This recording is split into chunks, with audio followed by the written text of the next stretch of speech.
चाहे सगा भाई ही क्यों ना हो, ये तीन चीजें देखकर वह भी छल कर जाता है। दर्शक मित्रों, झील के किनारे एक बहुत पुराना बरगद का पेड़ था। उसी पर एक बुद्धिमान गिद्ध रहता था। पास ही बिल में एक सियार रहता था। एक शाम सियार झील का पानी पीकर लौटा और पेड़ के नीचे आकर बैठ गया। वह कहने लगा, हे गिद्ध भाई, तुमने संसार बहुत देखा है।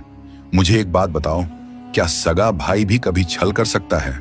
और अगर हां तो क्यों, किस कारण से? तब गिद्ध धीमे से हंसा और कहने लगा, सियार, मनुष्य हो या जानवर, जब मन की भावना बदलती है तो रिश्ते कमजोर पड़ जाते हैं। सगा भाई भी इन तीन चीजों को देखकर बदल सकता है। तब सियार एकदम चौंक कर कहने लगा, कौन सी तीन चीजें हैं जिन्हें देखकर सगे भाई की भी भावना खराब हो सकती है? तो गिद्ध एक कहानी सुनाता है और कहता है, हे सियार, तुम इस कहानी को ध्यान से सुनो। तुम्हारे प्रश्न का उत्तर इस कहानी से तुम्हें मिल जाएगा। बहुत समय पहले की बात है। एक शांत और खुशहाल गांव हुआ करता था। मिट्टी के घर, बैलों से जुते हुए खेत, तालाबों का पानी और आपस में मेलजोल रखने वाले लोग, उसी में इनकी दुनिया बसती थी। गांव के लोग सुबह होने से पहले खेतों में निकल जाते थे और स्त्रियां घर, परिवार और पशुओं की देखभाल में लगी रहती थीं। बच्चे धूल में खेलते और बूढ़े नियम की छांव में बैठकर जीवन की बातें सुनाते थे। पर एक दिन ऐसा तूफान आया जिसने उस गांव की नींव हिला दी। जंगल की तरफ से एक विचित्र और भयानक दानव गांव में आ घुसा। किसी ने उसका रूप पहले कभी नहीं देखा था, लेकिन रहस्यमयी बात यह थी कि गांव के कुछ बुजुर्गों ने कहा था कि यह दानव किसी प्राचीन श्राप का परिणाम है और इसे केवल निष्कपट हृदय वाला ही मार सकता है। उसके कार्यों ने सबको कंपा दिया था। पहली ही रात उसने गांव के पास बने खेतों में घुसकर फसलों को रौंद डाला। गेहूं की बालियां टूटी पड़ी थीं और मिट्टी जगह जगह दब गई थी। सुबह जब किसान खेतों में पहुंचे तो उनकी आंखों के सामने उजड़ा हुआ दृश्य था। कुछ ने माथा पीटा तो कुछ ने आसमान की ओर देखकर कहा, हे ईश्वर, ये क्या अनर्थ हो गया? लेकिन बात यही समाप्त नहीं हुई। अगली रात उस क्रूर पशु ने 2 गाय और एक बछड़ा मार डाला। उनके शरीर ऐसे फटे हुए थे कि देखने वालों की आत्मा कांप गई। तीसरे दिन एक किसान की खाल तक उधड़ गई और चौथे दिन एक बच्चे को वह अपने साथ घसीट ले गया। इसके बाद गांव में ऐसा सन्नाटा छा गया कि मानो किसी ने जीवन की गति ही रोक दी हो। दर्शक मित्रों, जब भय घर कर लेता है तो साहस भी द्वार बंद कर लेता है। गांव के लोग अब रात को घरों के दरवाजे लकड़ी की बलियों से बंद कर देते थे। पशुओं को बांध कर रखने की बजाय कोठरी में छिपा देते थे। कोई अकेला बाहर निकलने का साहस नहीं करता था। खेतों में काम आधा रह गया और बच्चों की चहल पहल एकदम समाप्त हो गई थी। जब डर अपनी सीमा पार कर जाए तो मनुष्य सहायता की पुकार लगाता है। गांव के कुछ बुजुर्ग, महिलाएं और युवक मिलकर राजा के पास सहायता मांगने पहुंच गए। वे महल के बाहर इकट्ठे होकर जोर जोर से महाराज को पुकारने लगे। राजा ने जब सुना कि गांव वाले किसी बड़ी विपत्ति में हैं, तो उसने तुरंत उन्हें दरबार में बुलाया। एक बूढ़ा किसान आगे बढ़कर कहने लगा, महाराज, वह दानव हमारे खेत उजाड़ चुका है, हमारी गाय खा चुका है और अब हमारे बच्चों की जान ले रहा है। हम असहाय हो गए हैं, कृपा करके हमारी रक्षा कीजिए। एक और किसान ने कहा, अगर यही हाल रहा तो हम भूखे मर जाएंगे। फसल नहीं, पशु नहीं और प्राणों का भी कोई भरोसा नहीं। राजा ने सबकी पीड़ा सुनी और तुरंत घोषणा की, जो भी इस दानव को मार देगा उसे मैं भरपूर सोना, चांदी और ढेर सारा पुरस्कार दूंगा। घोषणा ढोलन गाड़ों के साथ पूरे राज्य में फैला दी गई, लेकिन कोई आगे नहीं आया। धन कितना भी बड़ा हो, प्राणों के भय से बड़ा नहीं होता। पुरस्कार का मूल्य तभी होता है जब प्राण सुरक्षित हो। मित्रों, इस प्रकार से कुछ और दिन बीत गए। दानव के आक्रमण बंद नहीं हुए, डर बढ़ता गया। खेत सूखने लगे और गांव में रोना धोना बढ़ गया। राजा ने सोचा कि सिर्फ धन की घोषणा से काम नहीं चलेगा। तब उसने दूसरी बड़ी और चौंकाने वाली घोषणा की, जो इस दानव का वध करेगा, मैं अपनी इकलौती बेटी का विवाह उसी से कर दूंगा। साथ में आधा खजाना भी पुरस्कार में दूंगा। मित्रों, यह सुनकर पूरे राज्य में हलचल मच गई। राजकुमारी सुंदर भी थी और समझदार भी। लोग आपस में बातें करने लगे, क्या कोई सचमुच अपने प्राण दांव पर लगाएगा? राजकुमारी का हाथ और धन भला प्राण गवाकर कौन पाएगा? फिर भी किसी ने साहस नहीं दिखाया। राजा भी समझ गया कि डर सोने से नहीं टूटता, साहस से मिटता है। लेकिन उस गांव में दो ऐसे युवक थे जिनके भाग्य अब इस कहानी को मोड़ देने वाले थे। कहते हैं मित्रों, कठिन समय में कर्म से भागने वाले बहुत होते हैं, पर इतिहास उन्हीं का बनता है जो संकट का सामना करते हैं। राजा की दूसरी घोषणा पूरे गांव में आग की तरह फैल गई थी। लोग चर्चा करने लगे थे कि जो उस क्रूर पशु को मार देगा वह ना सिर्फ धनी हो जाएगा बल्कि राजकुमारी का पति भी बनेगा। ऐसे अवसर सदियों में एक बार आते हैं, लेकिन खतरा भी उतना ही बड़ा था। गांव के ज्यादातर युवक डर के कारण अपने घरों में छिप गए थे। किसी के मन में यह साहस नहीं था कि वह प्राण देकर पुरस्कार की आशा करें। यही वह समय था जब गांव के एक निर्धन किसान के दो बेटे आगे आए। उनका घर मिट्टी का था, छत पर फूस पड़ी हुई थी और मां के पास इतने बर्तन तक नहीं थे कि एक बार में दोनों बेटों को भोजन परोस सके। पिता बूढ़ा हो चला था और फसल घटने के कारण घर में हमेशा भूख और चिंता का वातावरण रहता था। कई रातें उन्होंने केवल पानी पीकर गुजारी थी। इन दोनों भाइयों में बड़ा भाई शरीर से मजबूत और चतुर दिमाग वाला था। उसका नाम विक्रम था। गांव भर में ऐसे ही जाना जाता था कि जिससे भलाई की उम्मीद कम और अपने लाभ का डर ज्यादा हो। उसे हमेशा लगता था कि संसार चतुरों का है और जो सीधेपन में समय गंवाता है वह मुसीबत ही कमा लेता है। वह अक्सर कहता था, निर्धनता भाग्य से नहीं मूर्खता से आती है। वही छोटा भाई अर्जुन स्वभाव से थोड़ा शांत, विनम्र और बड़ा दयालु था। वो अपने छोटे छोटे कामों में प्रसन्न रहता था, दूसरों की सहायता करता और अपने हिस्से का भोजन भी जरूरतमंद लोगों को दे देता। उसकी मां अक्सर कहती थी कि बेटा, सीधी राह पर चलने वाला देर से ही सही पर सही मंजिल तक जरूर पहुंचता है। जब राजा की नई घोषणा इन दोनों भाइयों ने सुनी तो वे कुछ देर तक चुप रहे। विक्रम की आंखों में अचानक चमक आ गई। उसने सोचा, अगर मैं दानव को मार दूं तो मुझे राज्य, सोना और राजकुमारी सब मिल जाएंगे। निर्धन रहकर बूढ़ा होने से तो बेहतर है कि मृत्यु से लड़कर राजसी जीवन पाया जाए। मरना ही पड़ा तो कम से कम प्रयास करते हुए मरूंगा। दूसरी ओर अर्जुन के मन में दूसरी भावना थी। उसने सोचा, अगर मेरे प्राण किसी और की रक्षा में लग जाए तो यह भी कम नहीं है। गांव डर में जी रहा है। अगर मैं कुछ कर सका तो अच्छा होगा और अगर ना कर सका तो मृत्यु भी व्यर्थ नहीं जाएगी। शाम को दोनों भाइयों ने अपने माता पिता से बात की। बूढ़े पिता ने कांपती आवाज में कहा, बेटा, प्राण देकर धन किस काम का? हमें तुम्हारी आवश्यकता धन से ज्यादा है, लेकिन निर्धनता की पीड़ा अक्सर विवेक को पीछे धकेल देती है। विक्रम ने माता पिता से कहा, क्या आपने कभी सोचा है कि उम्र भर ऐसे ही झेंगे? अगर सफल हुआ तो हम सबकी जिंदगी बदल जाएगी, अगर ना हुआ तो वैसे भी भूख से मर ही रहे हैं। अर्जुन ने चुपचाप सिर झुका लिया। उसकी मां की आंखों में आंसू आ गए, पर उसने कोई रोक टोक नहीं की। बस इतना बोली, अगर जाना ही है तो ईश्वर का नाम लेकर जाना, लालच के लिए नहीं, लोगों की भलाई के लिए लड़ना। सुबह होने से पहले दोनों भाई तैयार हो गए।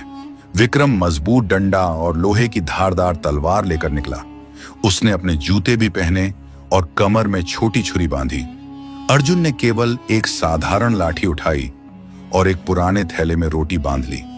चलने से पहले मां ने दोनों का माथा चूमा और कहा, जिस रास्ते में स्वार्थ चलता है वहां साथ नहीं चलता बेटा। राजा के सैनिकों ने दोनों को महल में बुलाया। राजा ने उनकी वीरता की सराहना की और कहा, तुम लोग 2 दिशाओं से निकलो, शायद वह दानव किसी को मिल जाए। जो लौटेगा वो अकेला लौटना चाहिए, जीत कर। उसके इन शब्दों में इशारा तो था, पर भावनाएं नहीं थीं। गांव वाले उन्हें दरवाजे तक विदा करने आए। कुछ ने आशीर्वाद दिया, कुछ ने मन ही मन ईश्वर से प्रार्थना की। विक्रम चलते चलते बोला, देखते हैं किस्मत किसकी सुनती है, शक्ति की या भोलेपन की। उसके चेहरे पर व्यंग और घमंड दोनों थे। अर्जुन बस मुस्कुराकर बोला, अगर मैं वापस ना लौटा तो हमारे माता पिता का ख्याल तुम रख लेना। उसकी बात सुनकर कई लोगों की आंखें भर आईं। दोनों भाइयों के रास्ते वहीं से अलग हो गए। विक्रम पश्चिम दिशा की ओर बढ़ा, जहां मदिरा की दुकानें, कुछ सराएं और गहरी झाड़ियां थीं। उसका विचार था कि पहले तैयारी कर लें, फिर आक्रमण करें। अर्जुन जंगल के शांत हिस्से से पूर्व दिशा की ओर चला। वो रास्ते में पेड़ की छाल और पक्षियों की आवाजें सुनता हुआ बढ़ रहा था। उसे पता नहीं था कि वहां उसे क्या मिलेगा, पर उसके कदमों में डर नहीं था। कहते हैं लालच आदमी को वीर नहीं बनाता, बस अंधा बना देता है। लेकिन भावना साफ हो तो कदम कांपते हुए भी मंजिल तक पहुंच ही जाते हैं। मित्रों, जंगल का रास्ता जितना लंबा था उतना ही अनजाना भी था। अर्जुन चुपचाप आगे बढ़ रहा था। ना उसके चेहरे पर घबराहट थी, ना उसके कदमों में उतावलापन। उसकी चाल ऐसी लगती थी जैसे वह किसी युद्ध के लिए नहीं, बल्कि किसी सच्चाई की खोज में निकला हो। उस समय एक बात उसके मन में बार बार गूंज रही थी, अगर भावना साफ हो तो राहें खुद रास्ता बना लेती हैं। सुबह का समय था। पेड़ों पर ओस की बूंदें चमक रही थीं। हवा में नीम और जंगली फूलों की हल्की सुगंध थी। अर्जुन ने एक जगह रोटी निकालकर खाई और थोड़ा पानी पिया। उसके साथ ना घोड़ा था, ना साथी, ना कोई हथियार, बस एक सीधी लकड़ी और एक सीधा इरादा। काफी दूर निकलने के बाद अचानक उसने झाड़ियों के पास सरसराहट सुनी। पहले लगा कोई जंगली जानवर होगा, पर फिर झाड़ियों से देखा कि धीरे धीरे एक साधु निकलकर उसके सामने आ खड़ा हुआ। उसका कद बहुत छोटा था, लेकिन उसकी आंखों में अजीब चमक थी। बाल सफेद थे, चेहरा झुर्रियों से भरा था, पीठ पर जानवरों की खाल से बना थैला था और हाथ में चमकदार नीले रंग का त्रिशूल था। अर्जुन ने हाथ जोड़कर नमस्ते किया और कहा, आप कौन हैं बाबा? इस रास्ते पर अकेले कैसे आए हैं? तब वह साधु मुस्कुराया। उसकी आवाज धीमी और बहुत असरदार थी। कहने लगा, मैं उन लोगों के सामने आता हूं जो लोभ के लिए नहीं, लोक कल्याण के लिए चलते हैं। तुम्हारे कदमों में स्वार्थ नहीं था, इसलिए मैं यहां खड़ा हूं। अर्जुन चकित था, प्रशांत। उसने पूछा, मैं तो बस गांव को बचाने निकला हूं। मरना पड़ जाए तो कोई दुख नहीं, पर कोशिश अधूरी न रहे। साधु ने उसकी आंखों में झांक कर कहा, धन के लिए निकले होते तो मैं राह बदल लेता, मगर तुम दया और साहस के कारण यहां आए हो, इसलिए यह त्रिशूल तुम्हारा है। उसने अपने हाथ में पकड़ा हुआ त्रिशूल आगे बढ़ाया और उसे दे दिया। वो त्रिशूल साधारण नहीं था, लोहे का नहीं था, जैसे किसी रहस्यमयी धातु से बना हो। उसका रंग गहरा नीला था, लेकिन चमकती धार ऐसी कि सूरज की किरणें उस पर रुककर लौट जाएं। अर्जुन ने देखा कि त्रिशूल पर प्राचीन लिपि में कुछ लिखा था जो चमक रहा था। अर्जुन ने सावधानी से वह त्रिशूल अपने हाथ में लिया और बोला, इतनी कीमती चीज मैं कैसे ले सकता हूं? तब साधु मुस्कुराया, जब वो क्रूर पशु तुझ पर झपटेगा तो तुझे हिचकना नहीं है। त्रिशूल उसके पेट में उतार देना, एक ही बार काफी होगा। याद रखना, बहस से ज्यादा घातक होता है भरोसा खो देना। लेकिन सुनो, एक बात और, यह दानव केवल शस्त्र से नहीं मरेगा। तुम्हें उसके माथे पर एक काला निशान दिखेगा, वहीं प्रहार करना होगा। मित्रों, अर्जुन ने गहरी श्रद्धा से कहा, आपका नाम क्या है? साधु हंसा नाम ढोंग होते हैं। नेक इंसान का काम ही उसकी पहचान होता है। चलो, औरों की जान बचाने में देर मत करो। इतना कहकर वो वनस्पतियों में ऐसे खो गया जैसे धुंध में परछाई। अर्जुन त्रिशूल कंधे पर रखकर आगे बढ़ता है। उसके मन में अब डर की जगह दृढ़ता थी। पेड़ों के बीच से गुजरते हुए उसने कई जंगली आवाजें सुनी, लेकिन अब उसके कानों में वही आवाज गूंज रही थी, लोभ के लिए नहीं, लोक कल्याण के लिए। कुछ ही दूर गया था कि उसे जमीन पर बड़े बड़े पैरों के गहरे निशान दिखाई दिए। आसपास मिट्टी उखड़ पड़ी थी, झाड़ियां टूटी थीं और हवा में रक्त की हल्की गंध खुली हुई थी। यह साफ संकेत था कि वह दानव वहीं आसपास ही था। उसने कदम और धीमे कर दिए। दिल धड़क रहा था, पर चेहरे पर घबराहट नहीं थी। तभी अचानक सामने की झाड़ियों में जोरदार हलचल हुई। पहले सरसराहट, फिर भारी सांसों की आवाज, और अगला क्षण वो दानव सामने था। धूप की किरणों के बीच उसकी आकृति उभर आई। शरीर पहाड़ जैसा चौड़ा था, आंखें अंगारे जैसी लाल, नुकीले दांत, काले बालों से ढका चेहरा और पंजों में चट्टान फोड़ देने की शक्ति। उसके माथे पर सचमुच एक काला निशान था जो साधु ने बताया था। वो देखते ही देखते गुर्राया। जमीन हल्की कांपी, लेकिन अर्जुन स्थिर खड़ा रहा। उसने त्रिशूल कसकर पकड़ लिया। दानव ने एक क्षण के लिए गरज मारकर आसमान को जैसे फाड़ दिया और अगले ही पल वो बिजली की तरह उसकी ओर झपटा।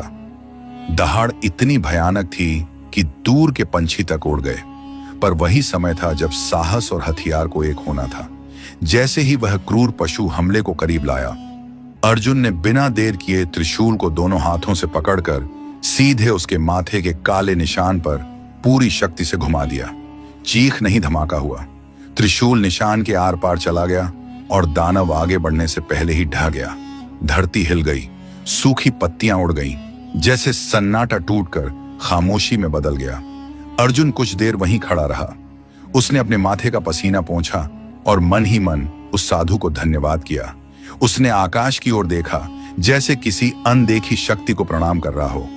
अब उसने दानव को घसीटकर कंधे पर उठाया। शरीर भारी था पर मन हल्का। उसका लक्ष्य साफ था, इसे राजा के सामने ले जाकर गांव को भय के बंधन से मुक्त करना। मित्रों, उधर अर्जुन वन के शांत और कठिन रास्तों से होते हुए उस भयानक दानव का वध कर चुका था, लेकिन दूसरी दिशा में निकला था विक्रम। वो शुरू से ही किसी और इरादे से चला था। उसके मन में ना गांव की रक्षा का विचार था, ना उस दानव से लड़ने का साहस। उसके पास तलवार जरूर थी, पर हथियारों से ज्यादा उसके पास चतुराई और स्वार्थ था। वह जंगल में ठीक से गया भी नहीं। आधे रास्ते में उसे एक पुरानी सराय जैसी जगह मिली, जहां कुछ लोग मदिरा पीकर ढोलक पर नाच रहे थे। विक्रम ने सोचा, जो लड़ना चाहे वो लड़े। मैं पहले पेट और साहस दोनों को गर्म कर लेता हूं। वह भी उसी भीड़ में जाकर बैठ जाता है। उसने मदिरा के 2 घूंट पिए और अपने आसपास बैठे लोगों से बड़ी बड़ी डींगे मारकर कहा, मैं दानव के पेट को चीर कर फेंक दूंगा। राजा की बेटी मेरी होगी, तुम लोग देख लेना। लोग सुनकर हंसे। कुछ ने उसकी बात पर हामी भरी, लेकिन असलियत यह थी कि वह खुद अंदर से डरा हुआ था। जब वह नशे में था, तभी अचानक उसे किसी की आवाज सुनाई दी, अरे देखो, कोई दानव को मारकर लाता दिख रहा है। सभी एकदम चौंक कर बाहर भागे। दूर से अर्जुन दिखाई दे रहा था, कंधे पर मरा हुआ दानव लादे, थका हुआ मगर शांत। उसके माथे पर पसीना जरूर था, मगर आंखों में चमक थी। हाथ में वही नीला त्रिशूल चमक रहा था। विक्रम यह दृश्य देखकर दंग रह गया। उसे सबसे ज्यादा चोट इस बात ने पहुंचाई कि वह अर्जुन, जिसे वह हमेशा कमजोर, मूर्ख और निर्धन समझता था, आज उस काम को कर गया जिसे करने का ढोंग वो कर रहा था। उसके दिल में ईर्ष्या और लालच ने एक साथ जन्म लिया। मन ही मन बोला, अगर यह दानव राजा तक ले गया तो पुरस्कार और राजकुमारी सब इसे ही मिल जाएंगे और मैं फिर उसी निर्धनता में रह जाऊंगा। उसने तुरंत अपना चेहरा बदला और मुस्कुराते हुए अर्जुन के पास गया। कहने लगा, भाई तू सचमुच वीर निकला। पहले विश्राम कर ले, थोड़ी देर बैठ जा। इतना भारी दाना उठाकर तू थक गया होगा। आ जरा पानी पी और शरबत पी ले, फिर हम दोनों साथ में राजा के पास चलेंगे।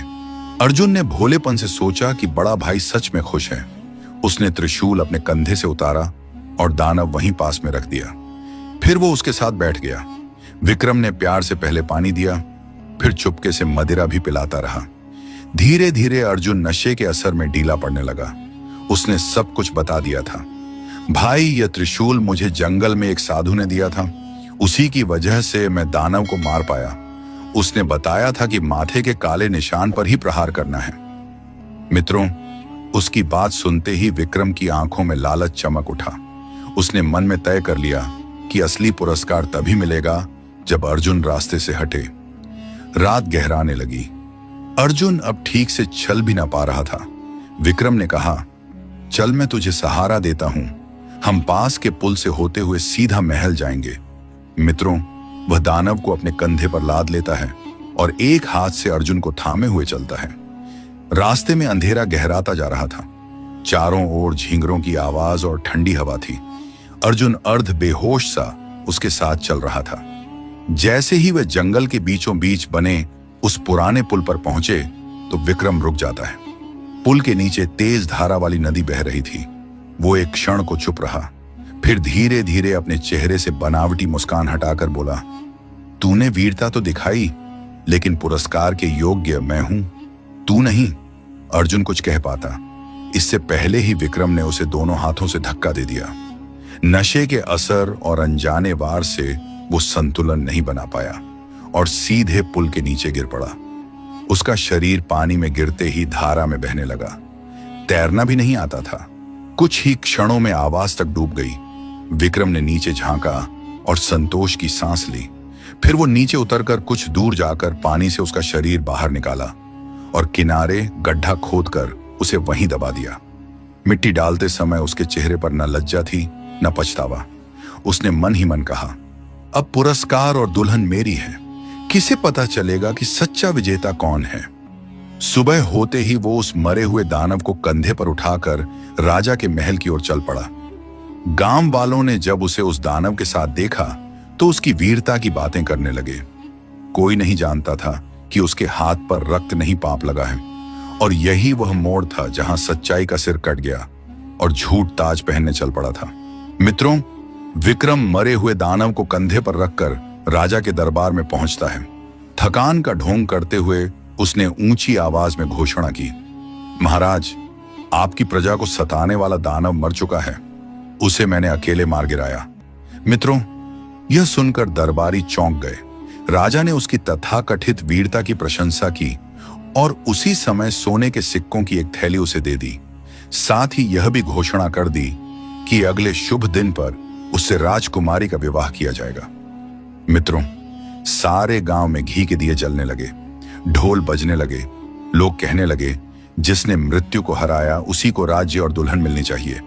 लेकिन अर्जुन अभी तक घर नहीं लौटा था। मां बाप ने कई दिनों तक उसकी राह देखी। जब वह नहीं लौटा तो लोगों ने यह मान लिया कि शायद वह दानव का शिकार हो गया होगा। विक्रम ने और भी अधिक चालाकी दिखाई। वो गांव गांव जाकर कहता था कि मेरा भाई शायद रास्ते में ही मारा गया होगा। अगर वह बचा होता तो मुझसे पहले यहां तक पहुंच जाता। लोग उसके शब्दों को सच मान बैठे। झूठ जब आत्मविश्वास के साथ बोला जाए तो कुछ समय के लिए सच लगने लगता है, लेकिन हमेशा के लिए नहीं। दर्शक बंधुओं, इधर समय बीतता गया। राजा विवाह की तैयारियों में जुटा था। वहीं दूसरी ओर नदी के किनारे एक चरवाहा अपनी भेड़ों को चरा रहा था। पानी के पास मिट्टी थोड़ी खिसकी हुई थी और वहीं उसे एक चमकती हुई सफेद अजीब सी हड्डी दिखाई दी। वह कहने लगा, अरे ये तो बड़ी ही मजबूत है, इससे मैं अपनी बांसुरी बनाऊंगा। उसने चाकू से छेद करना शुरू किया और तभी वो हड्डी खुद बोल पड़ी। आवाज गूंज उठी मानो किसी ने अपना दर्द बहा दिया हो। ओ प्यारे भाई चरवाहे, तू पा जरा, मेरी हड्डी बजा दे। दुख की धुन सुना। भाई ने छल किया, पुल से नीचे गिराया, लोभ के अंधकार में जीवन मेरा बुझाया। मित्रों, चरवाहा कांप उठा। उसने डरते डरते फिर बांसुरी को कान से लगाया और हड्डी फिर गाने लगी। दानव था बहाना, दुल्हन थी आस, मासूम पर चली चाल, टूट गया विश्वास। मित्रों, अब बात छुप नहीं सकती थी। चरवाहा भागा गांव पहुंचा और सबको बताया कि उसे क्या सुनाई दिया। गांव वाले पहले तो हंसे, पर जब उसने बांसुरी बजाकर सुनाई तो सब सुन्न रह गए। धीरे धीरे शक विक्रम पर गया। गांव के बुजुर्ग बोले, जिसका मन लालच से भरा हो वो अपना ही रक्त भी बेच सकता है। चरवाहा सोचने लगा, अगर ये बांसुरी राजा के सामने गई तो राज दरबार ही सच्चाई का साक्षी बन जाएगा। अगले ही दिन वह दरबार में पहुंचता है। राजा ने पहले तो उसे सामान्य समझा, पर जब चरवाहा बोला कि उसकी बांसुरी गाना गाती है तो पूरा दरबार उत्सुक हो गया। जैसे ही उसने बांसुरी बजाई तो वही आवाज गूंज उठी। दरबार में बजी। जब बांसुरी प्यारी सुनकर रह गए दंग राजा और दरबारी। गूंजी करुण पुकार हवा में अचानक। भाई ने भाई को मारा था कपट में फंसाकर। मित्रों, सभा मंडप में सन्नाटा छाया था। राजा का माथा कसकर सिकुड़ गया था। उसने तुरंत सैनिकों को पुल के पास खुदाई करने का आदेश दिया। कुछ ही देर में मिट्टी के नीचे से कंकाल निकला। उसके पास कपड़ों की बची खुची झलक और उसी नीले त्रिशूल की मूठ पाई गई। प्रमाण ने जुबान खोल दी। विक्रम के चेहरे का रंग उड़ गया। घबरा कर कहने लगा, मैंने कुछ नहीं किया, ये सब झूठ है। लेकिन सत्य अब चुप नहीं था। राजा ने सख्ती से पूछा तो आखिरकार वह टूट गया। उसने अपराध स्वीकार कर लिया और दरबार में खड़े सब लोग उसके चेहरे को घृणा से देखने लगे। राजा ने क्रोध और शोक के मिले स्वर में कहा, जिसने स्वार्थ में अपने ही रक्त के साथ विश्वासघात किया, उसके लिए इस धरती पर कोई जगह नहीं है। उसे उसी पुल के पास फांसी दी गई जहां उसने अपने छोटे भाई को धक्का दिया था। मित्रों, यह दंड नहीं, न्याय था। अर्जुन की हड्डियों का सम्मान पूर्वक दाह संस्कार किया गया। मन से आहत राजा ने गांव जाकर उसकी चिता के पास सिर झुकाकर कहा, सत्य कभी मरता नहीं, बस समय आने पर सामने आता है। गांव के लोग उसके अंतिम संस्कार में उमड़ पड़े। औरतें रोती रहीं, किसान मौन खड़े रहे, बच्चे तक गंभीर हो गए। उस दिन गांव वालों ने 3 बड़ी बातें सीखी। पहली बात, लोभ रिश्तों को काट देता है। दूसरी बात, सच को दबाया जा सकता है, मिटाया नहीं जा सकता। तीसरी बात, जो दूसरों की भलाई के लिए चलता है उसका नाम कभी नहीं मरता।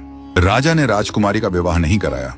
उसने घोषणा की कि उस सच्चे युवक की याद में गांव में पत्थर का एक चबूतरा बनाया जाएगा और हर साल उसके नाम पर न्याय दिवस मनाया जाएगा। और वह बांसुरी उसे किसी ने फिर नहीं बजाया, पर उसकी कहानी पीढ़ी दर पीढ़ी गाई जाती रही। कहते हैं सच की डगर कठिन हो सकती है, पर अंत में उसी की विजय होती है। जिस घर में स्वार्थ पनपता है वहां विश्वास मर जाता है। मिट्टी सब ढक सकती है, पर इंसाफ की हवा देर स्वेर सब उखाड़ देती है। गिद्ध ने कहा, हे सियार बंधु, अब मैं तुम्हें बताने जा रहा हूं वे 3 चीजें कौन सी हैं जो सगे भाई की भी भावना खराब कर सकती हैं। पहली है धन, दूसरी है सत्ता या पद, तीसरी है स्त्री की लालसा और विवाह का स्वार्थ। सियार ने सिर टेढ़ा करके पूछा, सिर्फ इनसे ही धोखा होता है? धन, पद और विवाह, यह 3 परीक्षाएं ऐसी होती हैं जिनमें कई बार सगे रिश्ते भी असफल हो जाते हैं। सियार ने पूछा, तो इंसान क्या करें? तब गिद्ध कहता है, रिश्ते रक्त से नहीं भावना से चलते हैं। जिस दिल में लालच घुस जाए वहां प्यार दम तोड़ देता है। चंद सिक्के, थोड़ा सा पद या किसी और के पास मिलने वाला सम्मान, ये सब मिलकर भाईचारे की जड़ काट देते हैं। मित्रों, 3 चीजें उन्हें याद रखना जो भाईचारा तोड़ देती हैं। पहला, धन का लोभ, जब जेब भारी होते ही कई दिल हल्के हो जाते हैं। दूसरा, सत्ता या पद का घमंड, कुर्सी इंसान नहीं बदलती, उसके भीतर छिपा स्वार्थ उजागर कर देती है। तीसरा है स्त्री का विवाह, लालसा या स्वार्थी आकर्षण, जहां मोह बढ़ता है वहां मोहब्बत बढ़ती है। जब भावना छोटी हो जाती है तब बड़ा भाई भी छोटा साबित हो जाता है। पैसा और ताकत इंसान नहीं बदलते, असली चेहरा दिखा सकते हैं। सच्चे रिश्ते वही हैं जिन पर स्वार्थ हावी ना हो। जो अपनों के साथ न्याय ना कर सके वह दुनिया का न्याय कभी नहीं कर सकता। अंत में गिद्ध ने सियार से फिर एक बात कही, याद रखना सियार बंधु, रिश्ते खतरे में नहीं पड़ते, रिश्तों की भावना खतरे में पड़ती है। और भावना वहीं बिगड़ती है जहां धन, पद और लालसा का साया पड़ता है। सियार ने सिर झुकाकर कहा, अब समझ गया कि सबसे बड़ा भेड़िया जंगल में नहीं मन में बैठा है। दोस्तों, इस प्रकार कहानी पूरी होती है।